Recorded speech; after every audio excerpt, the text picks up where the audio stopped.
नवगछिया के नारायणपुर भवानीपुर थाना क्षेत्र के सतीश नगर NH31 पर भगवान पेट्रोल पंप के महज 200 मीटर दूरी पर ट्रक से लदे गैस सिलेंडर में भीषण आग लग गई। देखते देखते पूरे इलाके में भगदड़ का माहौल हो गया। आग की लपटें इतनी तेज थी कि आग के चपेट में आने से ट्रक में लदे सैकड़ों गैस सिलेंडर एक एक कर ब्लास्ट होने लगे। लगातार धमाके होने से मौके पर अफरा तफरी मच गई, जिसमें एक युवक की घटनास्थल पर ही मौत हो गई। घटना मंगलवार की देर रात तकरीबन 3 बजे की है। पुलिस ने मौके पर पहुंचकर दोनों तरफ की गाड़ियों को आने जाने के लिए रोक दिया, ताकि आमजनों को किसी तरह के जानमाल की कोई नुकसान न हो। आग लगने का स्पष्ट कारण अभी तक पता नहीं चल पाया है। वहाँ बस स्टैंड के बगल में 1 किलोमीटर सवेरे मालूम हुआ कैसे से वहाँ घटना हुआ। हम लोग आए देखे यही सब घटना देखते हैं। गोदाम तक सिलेंडर है, उधर है। मालदा इंटरसिटी सुल्तानगंज स्टेशन के समीप 2 पार्ट में बंट गई। बताया जा रहा है कि नट लूज होने की वजह से यह हादसा हुआ। हादसे के बाद यात्रियों को काफी दिक्कतों का सामना करना पड़ा। गनीमत रहा कि हादसे में कोई हताहत नहीं हुआ। घटना के बाद रेलवे प्रशासन को जानकारी मिलने पर आनन फानन में रेलवे के अधिकारी पहुंचे और रेल इंजन से 4 बोगियों को जोड़कर आवागमन सुचारू किया गया। स्टेशन मास्टर दीपक कुमार सिंह ने बताया कि मालदा इंटरसिटी अप में टेक्निकल प्रॉब्लम के कारण बोगी अलग हुआ था, जो ठीक करते हुए परिचालन शुरू कर दिया गया। कोई बड़ा हादसा नहीं हुआ है। 3409 जो है ना 2 पार्ट में बट गया था। जी। भूकंप लगने के बाद ना 2 पार्ट में गाड़ी बट जाता है। तो क्या लग रहा कि नट बोल्ट जो कसा गया था वो लूज होगा या वो तो टेक्निकली चीज हुआ। जी। हाँ, 2 पार्ट में मिला। जैसे ही जानकारी मिली, दल बल के साथ गए और गाड़ी को 11:34 में खुलवा दिया।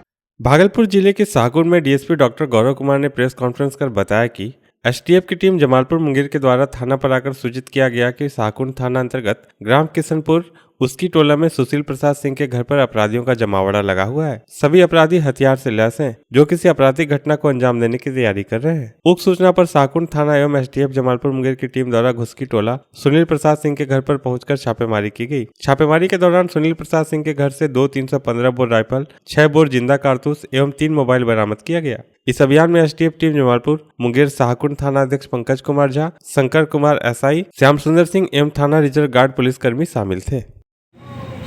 जी, ऐसा जैसे कि मैंने बहुत बताया कि बैकवर्ड और फॉरवर्ड लिंकेज, जिस तरीके से मुंगेर के भी कुछ लोग यहाँ पे थे और कहीं ना कहीं मुंगेर से भी लिंक है और उस मुंगेर से पीछे भी अगर कोई बैकवर्ड लिंकेज होता है तो उसका भी हम लोग शीघ्र अतिशीघ्र इस पर हम लोग इन्वेस्टिगेशन करके मीडिया के सामने रखेंगे। मिशन 60 के तहत जयप्रकाश नारायण सदर अस्पताल परिसर में राज्य स्वास्थ्य समिति पटना के डिप्टी डायरेक्टर रंजन कुमार व अबोली गोरे की 2 सदस्यीय टीम पहुंची। टीम ने अस्पताल परिसर में मरीजों की इलाज व्यवस्था का जायजा लिया। अस्पताल के इमरजेंसी वार्ड, ओपीडी के अलावा गायनी विभाग के साथ साथ नवनिर्मित भवन व वाहन पार्किंग स्थल का भी जायजा लिया। इस दौरान टीम ने सीएस व डीपीएम मोहम्मद फैजान को व्यवस्था को लेकर कई सुझाव व दिशा निर्देश दिए। टीम का नेतृत्व सीएस डॉक्टर उमेश कुमार शर्मा और डीपीएम कर रहे थे। इस क्रम में टीम ने पत्रकारों से बात करने पर बताया कि अस्पताल परिसर को आने वाले दिनों में और बेहतर करने की ओर अग्रसर है। वर्तमान सरकार के द्वारा लोक कल्याण के लिए समस्त अस्पतालों को सभी सुविधाओं से लैस किया जा रहा है, जिससे अस्पताल आने वाले मरीजों को कोई परेशानी का सामना न करना पड़े। वहीं टीम ने गार्डन परिसर में लगे चेयर पर बैठकर गार्डन को और बेहतर बनाने का सुझाव दिया। इस दौरान क्षेत्रीय कार्यक्रम प्रबंधक रूप नारायण शर्मा, डॉक्टर राजू कुमार, क्षेत्रीय लेखा प्रबंधक मोहम्मद आसिफ हुसैन, क्षेत्रीय एवं अनुश्रवण पदाधिकारी राहुल सिंह, हेल्थ मैनेजर मोहम्मद जावेद सहित दर्जनों अस्पताल कर्मी मौजूद थे। मैं और रंजन जी आए थे ये देखने के लिए कि पिछले 2 महीने से जो मिशन 60 के अंतर्गत काम हो रहा है सदर में, उसकी क्या प्रगति है।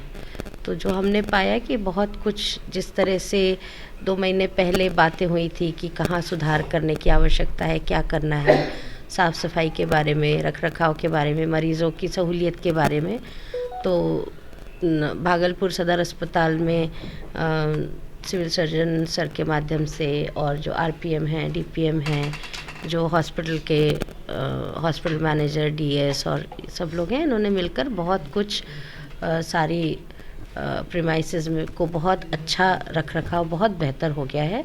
और अभी भी आप जगह जगह पे देख रहे होंगे कि ये काम ख़त्म नहीं हुआ है। वो अपना अपना उससे मोटिवेट होके और बेहतर कैसे कर सकते हैं, ये मेरे ख्याल से पूरी हॉस्पिटल टीम और पूरी डिस्ट्रिक्ट टीम बात कर रही है और काफ़ी कुछ उसमें करते ही जा रहे हैं और बेहतर। अपनी ही संपत्ति पर अवैध कब्जे के विरोध को लेकर किराएदार के विरुद्ध पैतृक संपत्ति पर बाउंड्री वाल का अवैध निर्माण किए जाने को लेकर न्याय की गुहार लगाने वरीय पुलिस अधीक्षक के कार्यालय पहुंची, जहां पीड़िता ने बताया कि घर में किराएदार बनकर रहने आए लोगों द्वारा संपत्ति का नकली दस्तावेज तैयार कर संपत्ति पर अधिकार जमाना चाह रहे हैं। उक्त मामले को लेकर न्यायालय में मामला लंबित है।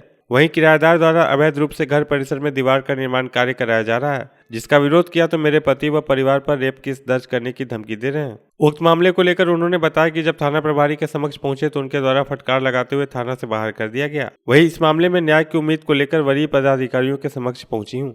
हम यहाँ आए सर के पास कंप्लेन करने के लिए, क्योंकि भाड़ेदार जो है ना हमारे घर में रह गई है, वो मकान खाली नहीं करती है, ऊपर से बोलते हैं तो घर घुस के मारपीट करती है। और हमारे पापा नहीं है घर पे, वो पापा डेट कर गए हैं। सिर्फ मेरे हस्बैंड नहीं, सिर्फ मेरे भाई हुई नहीं है। हमें कितने दिन से रह रही हो? वो 2019 में ही आई थी आकर। वो नकली पेपर बना लिए, बना के घर पे रहती है और परेशान भी बहुत करती है। अब बोलते हैं जहाँ मेरे हस्बैंड की कैसे क्यों करती है, तो उनको एक बार रेप केस में फंसा भी दी थी। थाने में जाके देते आवेदन, बोलते हैं तो कुछ यही नहीं करते हैं। थाने वाले आके जो है ना गाली गलौज करके जाते हैं हम ही को। कहलगांव थाना क्षेत्र अंतर्गत 16 वर्षीय अमित कुमार झा को मंगलवार के दिन 12 बजे दोपहर में घर से बुलाकर एक युवक ने कुएं में फेंककर मार डाला। परिवार वालों की इसकी सूचना तकरीबन 3 बजे दोपहर में चली। सूत्रों की माने तो जमीनी विवाद 2014 से ही 2 गुटों में चल रहा था, जिसका खामियाजा 16 वर्षीय अमित झा को चुकाना पड़ा। मृतक अमित झा के भाई गौतम कुमार ने बताया कि हमारे बेटे का जन्मदिन था, उसकी तैयारी में मैं व्यस्त था। तभी 12 बजे दोपहर के समय मेरे भाई को गांव के ही कुणाल सिंह ने बुलाया और कुएं में ले जाकर उसे फेंककर मार डाला। गौतम झा ने यह भी बताया कि हम लोगों का जमीनी विवाद धनंजय मंडल से वर्षों से चल रहा था, लेकिन इसकी कीमत मेरे भाई को चुकानी पड़ी। कल मतलब जो है घर में खाना बनाने में व्यस्त थे, अपना परिवार फंक्शन था, बेटा का जन्मदिन था, तो पापा नहीं थे और जो हम घर में थे वो आया सवेरे, बुला कर ले गया मेरा भाई को 12 बजे। तो हम कुछ पूछे नहीं, और जब बुला कर ले गया तो उसके बाद जो है 2-3 बजे उधर से आवाज़ हुआ कि भाई को कुणाल सिंह धकेल दिया, कुणाल सिंह इनारों में धकेल दिया किसी के कहने पर। तो मतलब जिससे विवाद था वही उसी के कहने पर वो मेरा भाई को कुएं इनारों में धकेल दिया गया। नवगछिया के भवानीपुर में मुखिया गुड़िया देवी के देवर रितेश मंडल की हत्या के बाद आज जाप नेता पप्पू यादव मृतक के घर पहुंचे और घर वालों से घटना की जानकारी ली। वहीं इस पूरे मसले पर पप्पू यादव ने कहा कि बिहार में लगातार हत्याओं का दौर जारी है। उन्होंने दावा किया कि अगर उन्हें 3 माह के लिए बिहार का गृह मंत्री बना दिया जाए तो वह बिहार पुलिस के पास जितनी भी गोलियां हैं उसे खत्म कर देंगे और रात भर में अपराधियों का सफाया कर दिया जाएगा। वहीं उन्होंने मृतक के बारे में कहा कि वह कमाने खाने वाला व्यक्ति था जिसकी अपराधियों ने हत्या कर दी। और उसके बाद पहली बार हम जिंदगी में आज तक, हमारी उम्र अब 60 होगी 2 साल के बाद, हमने अपनी लाइफ में ऐसी बड़ी घटना देखी, बड़ी दुनिया में देखा। 5 सालों से आप ज़मीन को 200 बीघा, 50 बीघा, 100 बीघा ज़मीन खाली रखे हुए हो। और मैं जांच चाहता हूं नीतीश कुमार जी, अशोक अग्रवाल की भूमिका इस मर्डर में और मोहन ठाकुर जी के साथ, संजय ठाकुर के अवध के साथ क्या संबंध है। पप्पू यादव ने जहरीली शराब से हो रही मौतों पर बड़ा बयान दिया। मुख्यमंत्री नीतीश कुमार से उन्होंने जिद छोड़ने को कहा। पप्पू यादव ने कहा कि किसी भी पॉलिसी में समय समय पर बदलाव होता है। नीतीश जी का प्रयास गलत नहीं है, लेकिन महात्मा गांधी पूरे देश में हैं, सिर्फ बिहार में नहीं। जहरीली शराब से सबसे ज्यादा प्रभावित दलित हो रहे हैं। कि नीतीश कुमार जी का जो प्रयास है वो गलत नहीं है, लेकिन महात्मा गांधी सिर्फ बिहार में नहीं ना है, पूरे कंट्री में। कानून कोई आप ऐसी कानून पॉलिसी जो कंट्री के लिए है वो एक पॉलिसी होगी ना।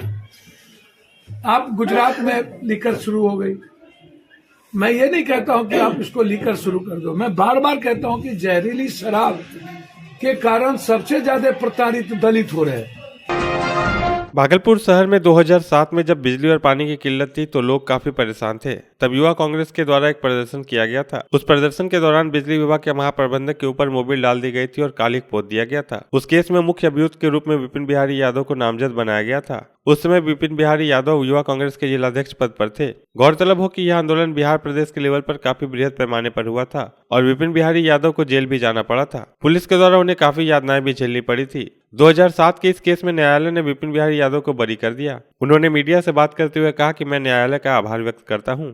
युवा कांग्रेस के द्वारा जब भागलपुर में बिजली और पानी की बड़ी समस्या थी तो एक प्रदर्शन हुआ था। उस प्रदर्शन के दौरान बिजली विभाग के महाप्रबंधक के ऊपर मोबिल डाल दी गई थी, कालिख पोत दिया गया था। उस केस में मुझे मुख्य अभियुक्त बनाया गया था ताकि मैं युवा कांग्रेस के जिला अध्यक्ष था और बहुत बड़ा बिहार प्रदेश के लेवल पे इसके आंदोलन हुआ था और मुझे जेल भी जानी पड़ी थी। काफ़ी पुलिस के द्वारा यातनाएं भी दी गई थी। उस केस में 24/34/2007 के केस में माननीय न्यायालय ने आज मुझे बरी किया है।